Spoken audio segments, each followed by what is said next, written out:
Now turning to more bombshells in the case against alleged Jeffrey Epstein co-conspirator Ghislaine Maxwell. Hundreds of documents and transcripts were released just hours ago after a judge unsealed the records from a civil defamation lawsuit against Maxwell in 2015.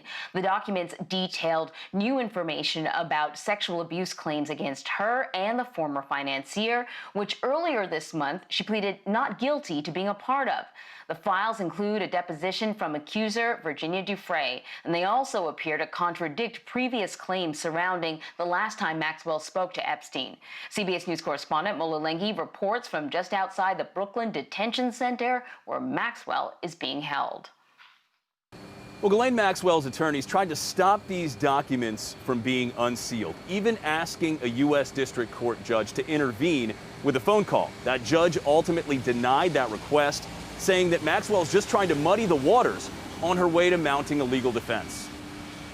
To bring awareness to this. Weeks after Ghislaine Maxwell was denied release on bail as she awaits trial, she figures prominently into newly unsealed court documents, some of which accuse her of facilitating and participating in years of abuse against young women.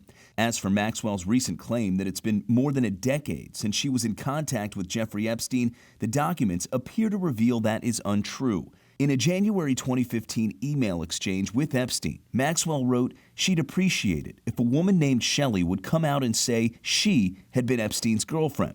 Epstein responded, "Okay with me, you have done nothing wrong, and I would urge you to start acting like it. Go outside, head high, not as an escaping convict. Go to parties, deal with it."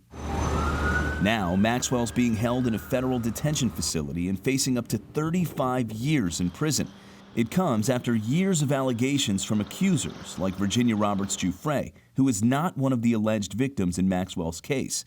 Giuffre spoke to Gayle King earlier this month. You couldn't say no to Jeffrey and Clement because, yeah, you're afraid for your life. The unsealed documents are part of a settled civil suit between Maxwell and Giuffre. They include a deposition in which Giuffre claimed she was sent to have sex with several high-profile men at Epstein and Maxwell's direction, including the owner of a large hotel chain and a foreign president who she described as, quote, Spanish and in his 40s. Based on the arrest of Ghislaine Maxwell, do you think there are a lot of men in this country, in this world, that should be panicking based on the information that she has? Oh, yeah, and I really hope they are very well-known, popular men that everyone would know the names of. I can't wait for the day of truth to light.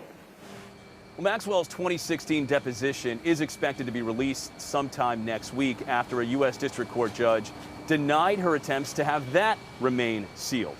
Of the documents that we have seen, several names remain redacted, which could be an indication that the scale of Jeffrey Epstein's alleged sex trafficking operation largely remains unknown.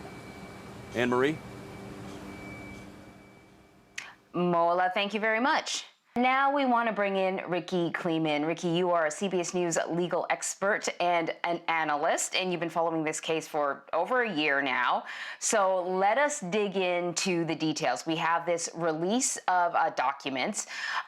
What information, new information did we get? And is this the sort of information that could have an impact on Ghislaine Maxwell's ability to have a fair trial?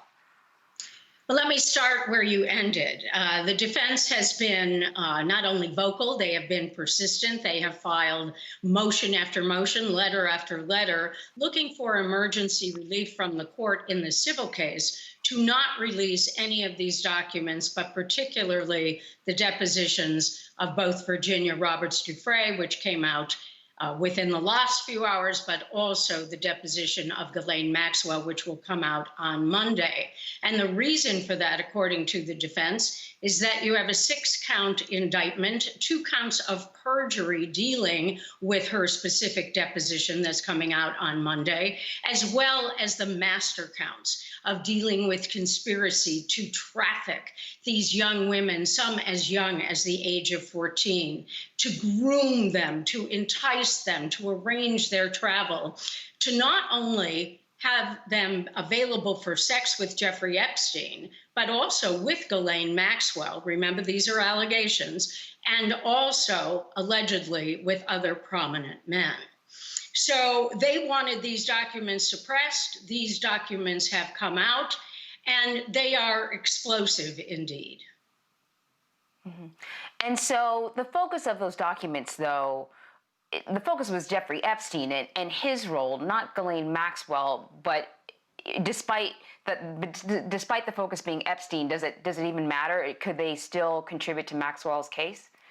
Oh, they do contribute to Maxwell's case in two ways. One, as Mola spoke in his piece about what these documents reveal, because Ghislaine Maxwell herself, through her lawyers, has said that she had had no contact with Jeffrey Epstein in the last 10 years. And here we see that there are emails, and one, in fact, from Jeffrey Epstein to Ghislaine Maxwell, explaining to her what her force should be in the press, that she should say that she has been dogged since his charges had happened in 2007, 2008, that she is a victim of slander, that she's been hounded. And all of this is dictated by Jeffrey Epstein to Ghislaine Maxwell. That's in the documents.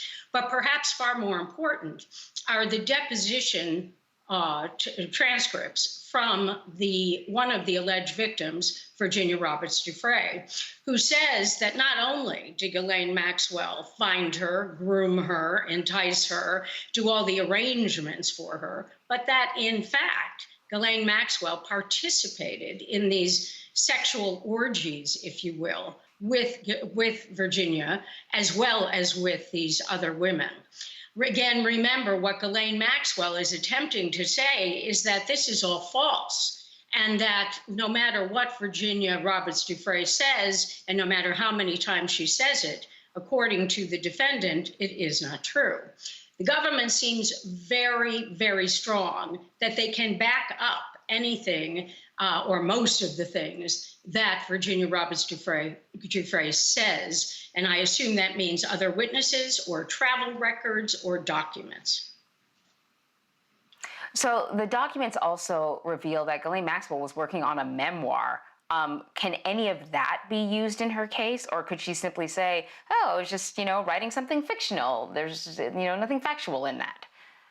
Well, one of the things that we learned all the way back to the O.J. Simpson case is that there was testimony from a witness in the Simpson case where the witness was going to say, or the witness was saying that O.J. Simpson had told him he dreamed of killing Nicole Brown Simpson.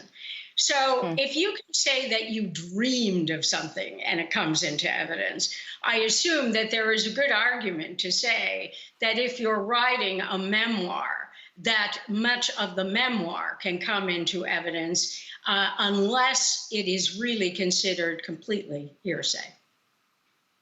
The documents were heavily redacted, assuming that some of the redacted portions were the names of men who were involved in this alleged sex trafficking ring. Is there a likelihood that we would ever find out who those men are? And do they have any rights? We may find out who they are if it comes time for testimony in court and that testimony is rendered admissible in a criminal case. You also have to remember that these men, the powerful men, have said that they have done nothing wrong, that all of this is false. So it may be that the defense in the criminal case next July, a year from now, will want to call these men to attempt to show that Virginia Roberts Giuffre is not telling the truth. So here we have all this documentation. It's salacious, it's controversial. What do you see Ghislaine Maxwell's defense being with this information being released? Ghislaine Maxwell can have only one defense if she goes to trial, and it must be that not only is Ms. Giuffre lying, but that any other woman who comes forth and says that Ghislaine Maxwell participated in a sexual exploitation of these women when they were children, when they were teenagers, or that Ghislaine Maxwell groomed them and arranged their travel and enticed them, knowing what was going to happen with Jeffrey Epstein. She has to, that is Ghislaine Maxwell, has to try through the means of cross-examination and calling other witnesses to show that each and every one of the accusers who winds up in court testifying against her, that those people have to all be lying. It's very much, Anne-Marie, as what we saw in the Harvey Weinstein case, what we saw in the Bill Cosby case. It's one thing to have one accuser. It's another thing to have two, but it certainly becomes really difficult for a defendant if you have 3, 4, 5 or more. In this case, in the indictment, the superseding indictment that was filed against Ghislaine Maxwell, what we do have here are 3 women, minors 1, 2, and 3. But I wouldn't be surprised if the prosecution intends to call a whole host of other alleged victims who will accuse Ghislaine Maxwell of being a very active participant in this horrendous allegation, again, about a sexual trafficking empire that was not only run by Jeffrey Epstein, but was also run by Ghislaine Maxwell.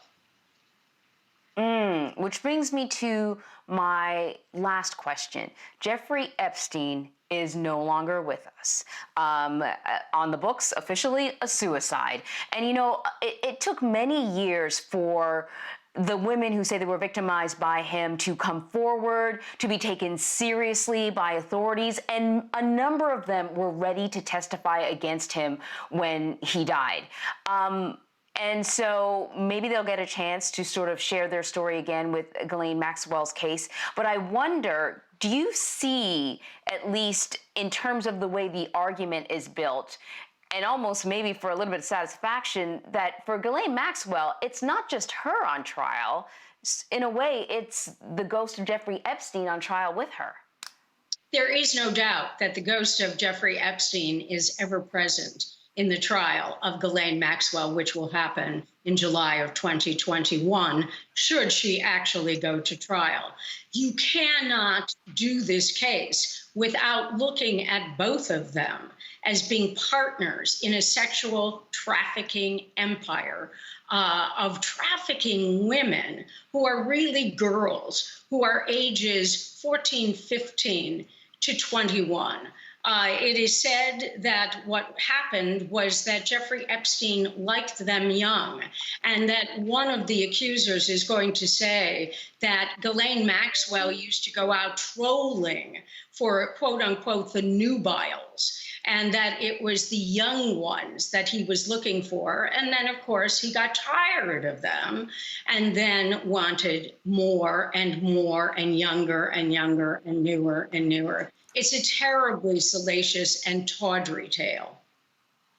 Yeah, you said it. Rikki Klieman, thank you so much. Thank you, Anne-Marie.